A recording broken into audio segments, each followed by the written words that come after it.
सहनावतु सहनौ भुनक्तु सह वीर्यं करवावहै तेजस्विनावधीतमस्तु मा विद्विषावहै।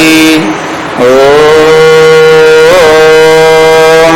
शांति शांति शांति।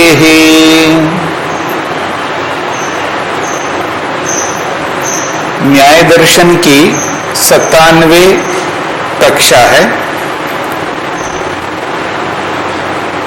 तीसरे अध्याय के 52 सूत्र पूरे हुए हैं। पृष्ठ संख्या 168।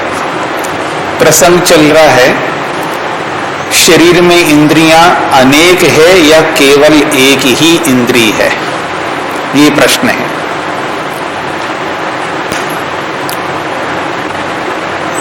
प्रश्न के कारण को भी बताया कि ये प्रश्न उपस्थित क्यों हो रहा है, इसके पीछे के क्या कारण है। तो ये भी स्पष्ट कर दिया 52 सूत्र में, स्थानान्यत्वे नानात्वात्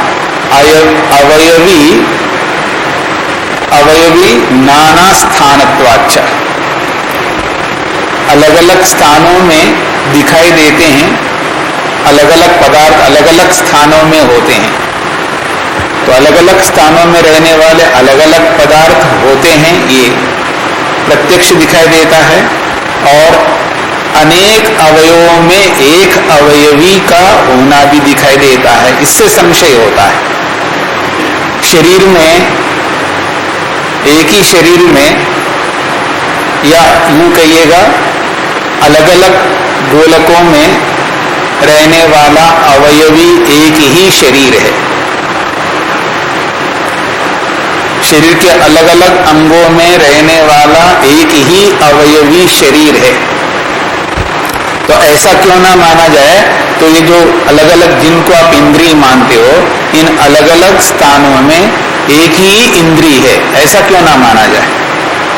तो ये 52वां सूत्र संशय का कारण बना हुआ है। इसलिए संशय होता है कि इंद्रियां अनेक हैं अथवा एक है। तो प्रश्नकर्ता कहता है एकम इंद्रियम, इंद्रिय एक ही है।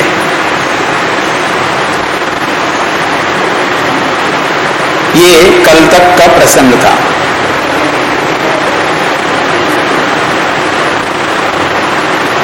आप क्या करते हैं, सुनते हैं नहीं सुनते आप?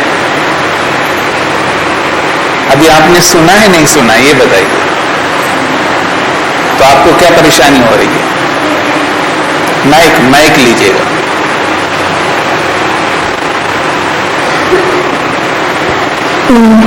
कि जैसे ये न्याय में ऐसी शैली है ना कि जैसे जो प्रश्न पता किया जाता है, सबसे प्रथम उसका उत्तर दिया जाता है, फिर उसका समाधान किया जाता है। तो ये पूछा गया था कि कितनी इंद्रियां हैं, तो ये उत्तर जो एक इंद्रिय ये है इसका उत्तर, फिर आगे इसका समाधान करेंगे। तो उत्तर ये है एक इंद्रिय, एक इंद्रिय। आप क्या कहना चाहते हैं? जो संशय उत्पन्न हुआ था कि इंद्रियां एक है अथवा अनेक है, ये प्रश्न, इस बात पे संशय हो रहा था। तो अब तक के जो हमने शैली पढ़ते आए हैं, ये आप बता चुके हैं। हाँ। अब आप कहना क्या चाहते हो बताइए। हाँ। तो इसमें जो ये एक इंद्रियम जो है, ये उसका उत्तर दिया गया है। तो ये उत्तर किसकी ओर से आप समझ रहे हैं? अब मैं आपको बताता हूं वास्तविकता क्या है। वास्तविकता ये है, जब मैं बता रहा था आपने नहीं सुना है, ये वास्तविकता है। आप लोगों ने सुना है जो मैंने बताया है, आप लोगों ने सुना है ना? क्या दिया था उत्तर मैंने? हाँ जी, हाँ। तो आप सुने होते तो आप ये पूछ नहीं सकते, आप सुनते नहीं कई बार बीच बीच में। तो इसलिए ध्यान रखिएगा, जब विद्यार्थी अध्ययन करता है तो विद्यार्थी का कैसा स्वरूप होना चाहिए? विद्यार्थी को एकाग्रता से अध्यापक के कथन को सुनना चाहिए, इधर उधर ध्यान नहीं जाना चाहिए। आपका ध्यान कई बार लिखने में, कई किसी और में, कभी इसी, तो ऐसा अगर होगा तो आप इसको सुन नहीं पाएंगे। मैं इसलिए बीच में रोकता हूं, यदि मैं नहीं बताऊंगा तो कौन बताएगा आपको? पढ़ते समय आप दोष करते हैं तो यदि अध्यापक आपके दोष को नहीं बताएगा तो अब कौन बताएगा? मेरे को तो बताना होता है ना, तो आप सुने नहीं है, इसलिए समस्या हुई। तो इसलिए सावधानी से सुनने का प्रयत्न करना है। तो यहां पर कहा एकम इंद्रियम, ये इंद्रिय एक है ऐसा प्रश्नकर्ता कह रहा है अपने पक्ष को। संशय प्रस्तुत कर दिया, अब संशय का समाधान प्रश्नकर्ता अपनी ओर से कर रहा है कि इंद्रिय एक होती है। अब आपको समझ में आया? अब इसलिए समझ में आया क्योंकि आप सुन रहे हैं। आप ऐसा हमेशा जब मैं बोल रहा हूं, बोलने का क्या उद्देश्य होता है? सुनाना।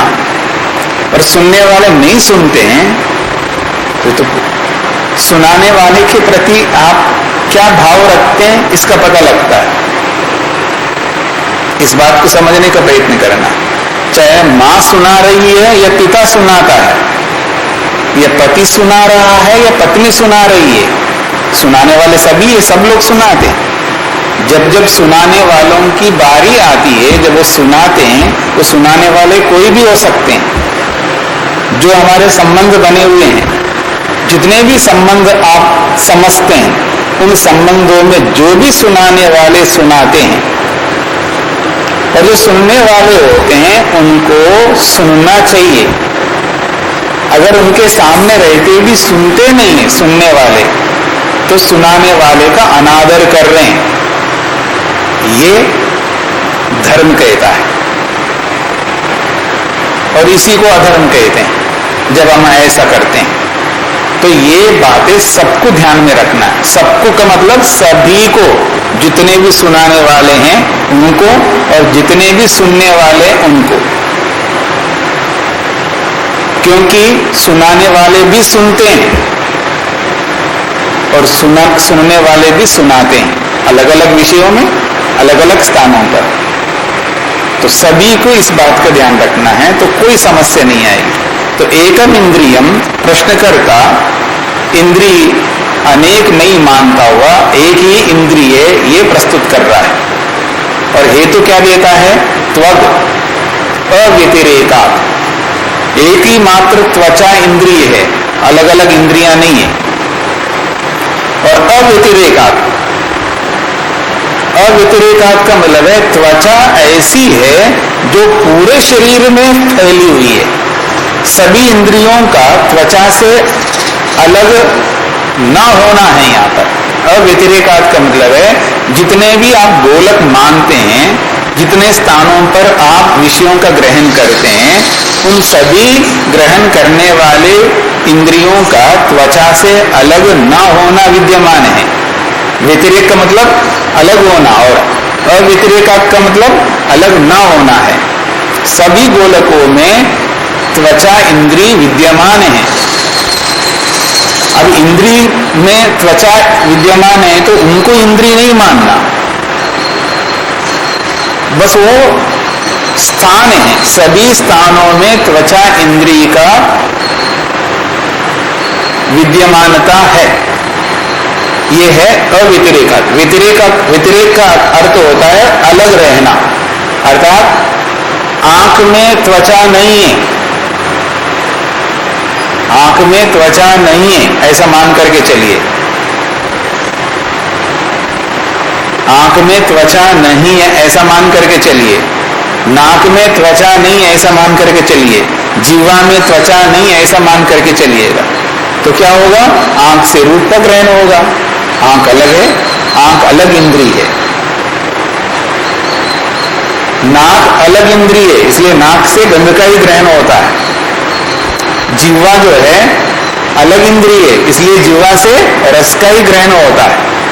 कान अलग इंद्रिय है, कान में त्वचा नहीं है, इसलिए कान से शब्द का ही ग्रहण होता है। और जो त्वचा है, आपके पीठ में कुछ लग जाए तो आपको स्पर्श का ज्ञान होता है। पीठ में लगे, सामने की ओर लगे और शरीर के जगहों पर लगे, वह स्पर्श है, पर यहां नहीं है। अगर ऐसा माने तब ये सिद्ध होगा इंद्रियां अलग अलग है। पर ये त्वक कैसा है? अव्यतिरेकात्, ये सभी जगहों पर है। ये त्वचा कैसा है? सभी जगहों पर है। जिसको आप आंख कह रहे हैं वहां भी त्वचा विद्यमान है।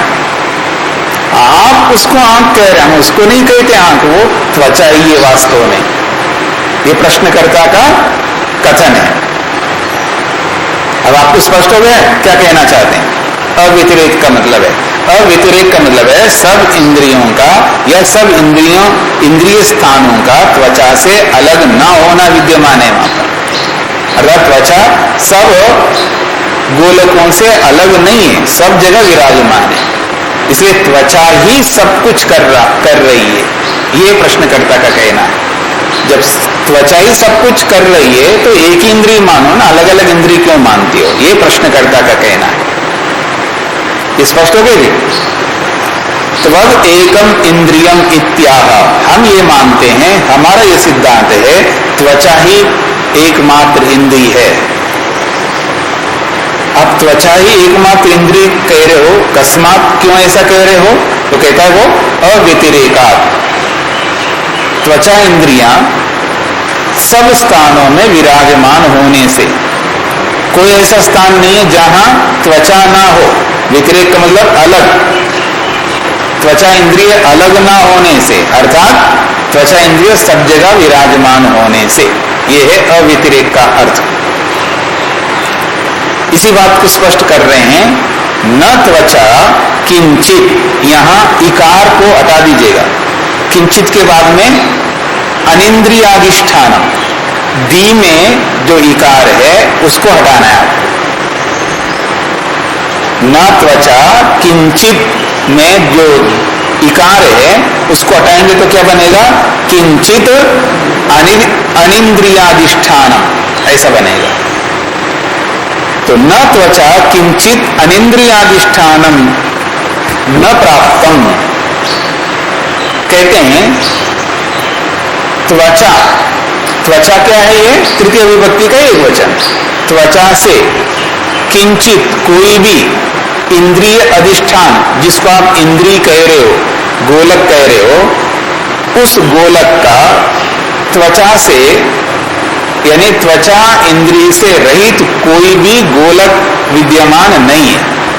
अर्थात सभी गोलकों में त्वचा विराजमान है, ये इसका अभिप्राय है। स्पष्ट हो गई जी वाक्य का अर्थ? फिर कहते हैं न च असत्याम त्वचि किंचित विषय ग्रहणम भवति, यदि त्वचा ना रहे, न च असत्याम त्वचि। पहले एक बात मैं बीच में बोल दूं आपको, ये जो आपका दिमाग बना हुआ है ना, उस दिमाग को थोड़ी देर के लिए कोने में रख दीजिएगा। फिर क्या दिमाग पहन करके रखो? प्रश्नकर्ता कहता है एक ही इंद्रिय, तो एक इंद्रिय की मानसिकता बना करके इसको समझने का प्रयत्न करिएगा तो सरल हो जाएगा। हमारे गुरुजी कहा करते थे जब हमको पढ़ाते समय, स्वामी सत्यपति जी महाराज, वो ये कहा करते थे कि मैं अपने कमरे में अपने सिर को रख के गधे के सिर को पहन करके आता हूं। मैं कुछ समझ में आया आपको? हमारे गुरुजी ये कहा करते थे कि जब मैं आपके सामने आता हूं तो अपने सिर को अपने कमरे में रखता हूं और फिर गधे के सिर को रख के फिर आपके सामने आता हूं। इसका मतलब समझ रहे हैं आप? नहीं समझ रहे तो फिर मैं क्या कहूं? अध्यापक को विद्यार्थी के स्तर में रह करके बताना होता है। अपने स्तर में रह करके बताएगा तो विद्यार्थी नहीं समझ सकता। ये इसका अभिप्राय है। और यही अभिप्राय सबको अपनानी होती है। माँ जब अपने बच्चे को समझाती है, और वो बच्चा है जो बड़ा हो गया, बड़ा का मतलब है वो छोटा बच्चा नहीं रहा, अब वो किशोर बच्चा हो गया, टीन एज कहते ना आप। अब ऐसे बच्चे को आप मां बन करके नहीं समझा सकते, और फिर वो युवा बन जाएगा तो बिल्कुल नहीं समझा सकते। उसको उसके स्तर पर, उसकी बुद्धि के स्तर पर आपको समझाना होगा। ये केवल बच्चे की बात नहीं हो रही है, ये बात सबके साथ हो रही है। हम क्या पढ़ रहे हैं जी? न्याय दर्शन पढ़ रहे हैं। ये न्याय दर्शन का विषय है, इसलिए बता रहा हूं। आपको ऐसा ना लगे कि ये पाठ छोड़ करके क्या बोलने लगे, ये सब इसी का विषय है। ये न्याय दर्शन यही सिखाता है किसके साथ कैसे बात करो। जब पति पत्नी के साथ बात करने लगता है तो अपने स्तर में रह करके बात करता है, पत्नी का क्या स्तर है उसको भुला देता है, इसलिए लड़ाई होती है। और दोनों का जब एक जैसा समान स्तर हो जाता है ना, तो एक जैसे समान स्तर में क्या होती पता है? लड़ाई नहीं होती, मित्रता होती है। एक जैसे लोगों के बीच में क्या स्थिति बनती है जी? मित्रता की स्थिति बनती है। और दोनों की स्थिति अलग अलग हो तो शत्रुता की स्थिति बनती है, लड़ाई की स्थिति बनती है। इसलिए तो लड़ाई करता है आदमी। इसलिए लोगों के साथ बात करना, लोगों के साथ डील करना, लोगों के साथ व्यवहार करना सीखना पड़ता है व्यक्ति, और वो नहीं सीखता इसलिए लड़ता रहता है। आपको क्या समझ में आता है कि चलो कि ये मैं पति पत्नी पिता पुत्र गुरु शिष्य की बात कर रहा हूं, पड़ोसी की बात नहीं कर रहा, ऐसा नहीं है। आपके भी जो भी पड़ोसी लोग हैं उनसे भी आप लड़ते रहते हो, जो लड़ते हैं उनकी बात कर रहा हूं। तो पड़ोसी के साथ कैसे रहना ये भी आपको समझना होगा। आप पड़ोसी के स्तर जैसा बन करके फिर देखिएगा तो आप फिर उससे लड़ नहीं सकते। आप अपने स्तर में रह करके सामने वाले को देखते हो, पड़ोसी को, इसलिए लड़ते रहते हो। ये लड़ाई में आदमी को आगे बढ़ने नहीं दिया, वो मुक्ति की ओर बढ़ ही नहीं रहा है। क्यों? ये लड़ाई रोक रही है उसको। जो हम लोग सबके साथ जो व्यवहार करते हैं ना, लड़ाई का मतलब आप क्या समझते हैं? चिमटा बेलन आदि लेकर के लड़ रहे हैं, ऐसा थोड़ा है। आप ऐसे तो बिल्कुल लड़ते हो। वैसे भी आप आश्रम में तो ऐसे लड़ ही नहीं सकते, आप चाह करके भी नहीं लड़ोगे आप, लेकिन लड़ते जरूर हो। क्या वाणी आपकी कमाल की है। तो इसलिए इन बातों को समझने का प्रयत्न करिएगा। जब किसी के साथ भी जब हम व्यवहार करें, बातचीत करें या कोई भी व्यवहार करें, उसके स्तर को समझ करके उसके स्तर के अनुरूप बात करोगे तो कोई लड़ाई नहीं होने का, कोई मतभेद नहीं होने का, समन्वय होने का ही होता है वहां पर। हम अपने स्तर पे रह करके, क्योंकि अपना स्तर जो है वो अहंकार वाला स्तर होता है, और सामने वाला जो स्तर होता है वो निरहंकार वाला स्तर होता है। इस बात को समझ करके चलिएगा। तो कहते हैं न च असत्याम त्वचि, अगर त्वचा ना रहे तो किंचित विषय ग्रहणम न होगी, कोई भी विषय का ग्रहण नहीं होगा। आप जो कह रहे हो मैं रूप को देख रहा हूं, आप जो कह रहे हो जो मैं गंध को सूंघ रहा हूं, आप जो कह रहे हो मैं चख रहा हूं, आप जो कह रहे हो मैं सुन रहा हूं, ये त्वचा के ना होने पर ये सब नहीं ग्रहण होंगे, क्योंकि सब जगह त्वचा विराजमान है और आप मान नहीं रहे हो उसको, तो फिर इन सब का ग्रहण, इन सब का ज्ञान नहीं हो पाएगा। न च असत्याम त्वचि, त्वचा के ना होने पर किंचित विषय ग्रहणम भवति, कोई भी विषय का ग्रहण नहीं हो सकता। क्यों? सब जगह त्वचा विराजमान है और आप उसको हटा रहे हो। जब उसको हटाओगे तो फिर किसी भी विषय का ग्रहण नहीं हो पाएगा। यया, जिससे सर्वेंद्रिय स्थानानि व्याप्तानि, जिसको आप इंद्रिय मान रहे हो, इंद्रियां नहीं अलग अलग, वो तो अवयव विशेष में विशेष विषयों का ग्रहण हो रहा है वहां पर। तो यया सर्वेंद्रिय स्थानानि, सभी गोलकों के जो स्थान हैं वो सब के सब व्याप्तानि, व्याप्त हुए हैं। यया, जिस त्वचा से, इसलिए उस त्वचा के कारण ही आपको अलग अलग विषयों का ग्रहण हो रहा है।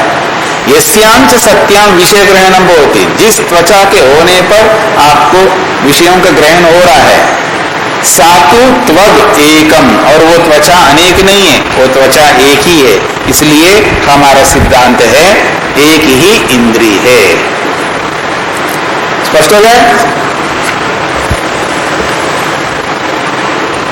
अब सिद्धांती उसका खंडन करता है, कहता ना, आप जो एक ही इंद्रिय बोल रहे हो ये बिल्कुल नहीं हो सकता। क्यों नहीं हो सकता? तो सिद्धांती कहते हैं इंद्रियांतर अर्थ अनुपलब्धि, इंद्रियों के जो अलग अलग अर्थ है उनका ग्रहण नहीं हो रहा है अगर एक ही त्वचा को आप मानते हो। हेतु क्या दिया उन्होंने? इंद्रियांतर अर्थ अनुपलब्धि, अन्य इंद्रियों के जो अर्थ है ना, रूप रस गंध स्पर्श, स्पर्श नहीं, रूप रस गंध शब्द, अलग इंद्रियों के जो अर्थ है, इन अर्थों की उपलब्धि त्वचा से नहीं होती है प्रत्यक्ष में। आपके कहने से क्या होगा? आप तो एक ही इंद्रिय मान रहे हो ना, पर उस एक इंद्रिय से रूप का ग्रहण नहीं हो रहा है प्रत्यक्ष में।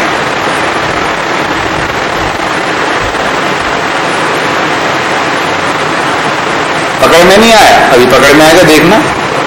वो कहते हैं स्पर्शोपलब्धि लक्षणायाम सत्याम त्वची गृह्यमाने त्वगिंद्रियेण स्पर्शे इंद्रियांतरार्था रूपादयो न गृह्यन्ते अंधादिभि। कहते हैं स्पर्शोपलब्धि लक्षणायाम सत्यम, स्पर्श का उपलब्ध कराने के लक्षण वाली त्वचा, स्पर्श को उपलब्ध कराने के लक्षण वाली जो त्वचा है, उस त्वचा के गृह्यमाने, उस त्वचा का ग्रहण होने पर, त्वगिंद्रियेण, त्वचा इंद्रिय से स्पर्शे, जब स्पर्श हो जाता है उस स्पर्श में, मतलब जो स्पर्श का बोध होता है उस स्पर्श में, इंद्रियांतरार्था, जो इंद्रियों, अलग इंद्रियों के जो अर्थ है, रूप है, रस है, गंध है, शब्द है, ये रूपादि न गृह्यन्ते, वो ग्रहण नहीं होते हैं। किनको? अंधादि भी, अंधे आदि लोगों को। जब त्वचा एक इंद्रिय है, आप बोल रहे हो, तो त्वचा एक ही इंद्रिय, तो त्वचा तो सब जगह विराजमान है, आप बोल रहे हो, तो यहां पर भी त्वचा विराजमान है, लेकिन अंधे को क्यों नहीं दिखाई दे रहा है रूप? जब स्पर्श आपको हो रहा है ना, अंधे को स्पर्श होता है नहीं होता है? अंधे को स्पर्श होता है, और स्पर्श इंद्रिय से सभी विषयों का ग्रहण होता है, आप कहना चाह रहे हो। तो अंधे के पास स्पर्श हो रहा है ना, उसको स्पर्श हो रहा है, तो रूप का भी ज्ञान होना चाहिए, उसको क्यों नहीं हो रहा है? गूंगा है ना, गूंगा, गूंगे को स्पर्श का बोध हो रहा है नहीं हो रहा है? तो उसको रस का भी या वाणी का भी प्रयोग होना चाहिए, वाणी से बोले हो, गूंगा क्यों नहीं बोल रहा है? बहरे आदमी को स्पर्श होता नहीं होता? बहरा आदमी होता है जो सुनता नहीं है, उसको स्पर्श होता नहीं होता? तो स्पर्श हो रहा है तो उसको सुनाई क्यों नहीं दे रहा है? क्योंकि आपने तो एक ही इंद्रिय बोला है, वो भी त्वचा को बोला है। जब त्वचा से स्पर्श हो रहा है बहरे को, तो शब्द का बोध क्यों नहीं हो रहा? गूंगे को स्पर्श का बोध हो रहा है, तो उसकी वाणी क्यों नहीं चल रही है? अंधे व्यक्ति को स्पर्श हो रहा है, तो उसको रूप का ज्ञान क्यों नहीं हो रहा? क्योंकि आपने इंद्रिय एक ही माना है, ये कहना चाह रहे हैं। न स्पर्श ग्राहकात् इंद्रियात् इंद्रियांतरम अस्ति, स्पर्शवद अंधादि भी गृह्येरन रूपादय न च गृह्यन्ते। आप ये कहना चाहते हैं कि स्पर्श ग्राहकाद इंद्रियात, स्पर्श को ग्रहण करने वाले इंद्रिय से इंद्रियांतरम अस्ति, आपके मत में तो दूसरी इंद्रियां तो है ही नहीं है। स्पर्श को ग्रहण करने वाली इंद्रिय के अतिरिक्त दूसरी इंद्रियां तो नहीं है आपके मत में। जब नहीं है तो रूप स्पर्शवत, स्पर्श का जैसा बोध हो रहा है उसी के समान अंधादि भी, अंधे आदि लोगों को रूपादि का ज्ञान होना चाहिए। न चक्रियंते, पर नहीं हो रहा है उनको ज्ञान। इसलिए एक इंद्रिय जो कह रहे हो ये कैसे सिद्ध हो सकता है? तस्मात् न एकम इंद्रियम त्वगिति, इसलिए एक ही इंद्रिय नहीं हो सकती। पंक्ति लग गई सबको? अगली बात, त्वग अवयव विशेषेण धूमोपलब्धिवत तदुपलब्धि। ये जो बीच बीच में जैसे आते हैं ना, न इंद्रियांतरार्थान उपलब्धे, ये क्या है, क्या समझते हैं आप? वार्तिक हैं। ऐसे ही त्वग अवयव विशेषेण धूपोपलब्धिवत तदुपलब्धि, ये भी वार्तिक है। ऐसे बहुत सारे वार्तिक होते हैं, उनको आपको समझते हुए चलना है। तो त्वग अवयव विशेषेण, त्वग यानी त्वचा, उसका अवयव विशेष क्या है? मान लो चक्षु गोलकस्थ, जो आंख का जो गोलक है, इस गोलक में स्थित जो त्वचा है वो अलग प्रकार त्वचा विशेष हो गया ना। यहां पर त्वचा यहां पर भी है, देखिए मेरी ओर, यहां पर पूरा, यहां पर भी त्वचा है यहाँ पूरा, लेकिन यहां की त्वचा और गोलक, नेत्र गोलक में स्थित जो त्वचा में थोड़ा सा अंतर है। इसलिए कह रहे हैं त्वग अवयव विशेषेण, त्वचा रूपी अवयव विशेष से, अर्थात चक्षु गोलकस्थ अवयव विशेष से धूमोपलब्धिवत, जैसे धुएं की उपलब्धि होती है। समझ रहे हैं?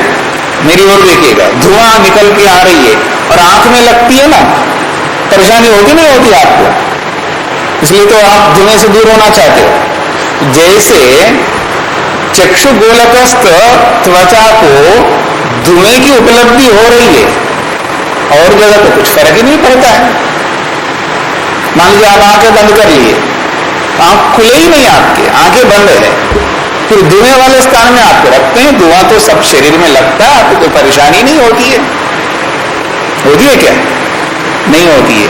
तो यही कहना चाह रहे हैं त्वग अवयव विशेषेण, अर्थात चक्षु गोलकस्थ त्वचा के अवयव विशेष से धूमोपलब्धिवत, धूम स्पर्श, जो गोलकस्थ त्वचा से धूम का जो स्पर्श होता है उसी के समान तदुपलब्धि, तदुपलब्धि का मतलब है त्वग अवयव विशेष से रूप आदि की भी उपलब्धि होती है। जैसे नेत्र गोलकस्थ त्वचा से धुएं का स्पर्श होता है, ठीक है ना, दूसरी जगह पर नहीं होता है। तो ऐसे शरीर के अंदर अलग अलग विशेष स्थान है त्वचा के, उन अलग अलग त्वचा विशेष स्थानों से अलग अलग विषयों की उपलब्धि होती है, ऐसा वो कहना चाह रहा है। इसी बात को, इसी वाक्य को समझाया जा रहा है। यथा त्वचो अवयव विशेष, त्वचा का विशेष अवयव कश्चित चक्षुषी, किसी आंख में, सन्निकृष्ट धूम स्पर्शम गृह्णाति। तो त्वचा जो अवयव विशेष है कच्चित चक्षुषी, किसी आंख में सन्निकृष्ट धूमा, जब धूम का संयोग हो जाए तो धूम स्पर्शम गृह्णाति, वो अवयव विशेष जो है धुएं के स्पर्श को अनुभव करता है। न अन्य, शरीर के अन्य जगह पर रहने वाली त्वचा नहीं कर सकती। एवं इसी प्रकार से त्वचो अवयव विशेषा, त्वचा के जो अलग अलग विशेष अवयव हैं वो विशेष त्वचा के अवयव रूपादि ग्राहका, रूपादि विषयों को ग्रहण करते हैं।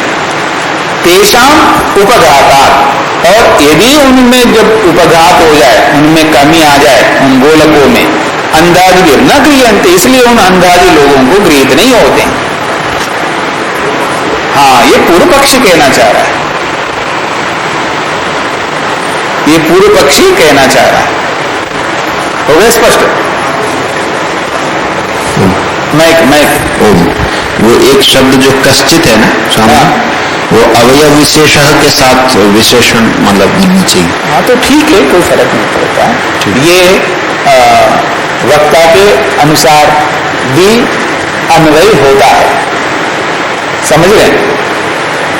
वक्ता के अनुसार भी अन्वय होता है, उसको भी आप समझने का प्रयत्न करना।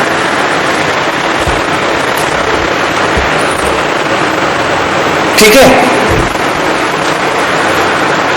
अब ये जो बात कही उसने, प्रश्नकर्ता ने,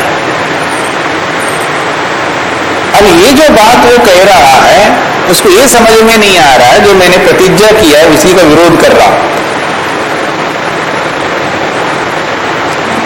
इसको कहते हैं प्रतिज्ञान्यास। क्या कहते हैं आप? हेतु, प्रतिज्ञा संन्यास।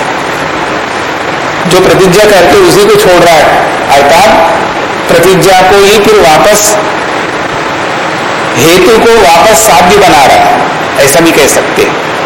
जो बात कही थी उसी का विरोध उत्पन्न कर रहा है यहां पर। इसलिए कहा जा रहा है सिद्धांती की ओर से, अगला जो खंड है वो सिद्धांती का व्याहतत्वाद अहेतु। आपने जो बात कही है त्वद अवयव विशेषेण धूमोपलब्धि व तदुपलब्धि, ये जो आपने हेतु दिया है ये व्याहतत्वाद, पूर्वापर की दृष्टि से विरोध आने से, व्याहतत्वाद मतलब विरोध आने से, अहेतु, आपका ये कथन, आपका ये हेतु अहेतु बन जाता है, अर्थात हेत्वाभास है आपका। व्याहतत्वाद अहेतु, इससे पहले जो बोला है उसने, उसमें और इसमें विरोध आ रहा है। इससे पहले क्या बोला है? त्वद अव्यतिरेकात्,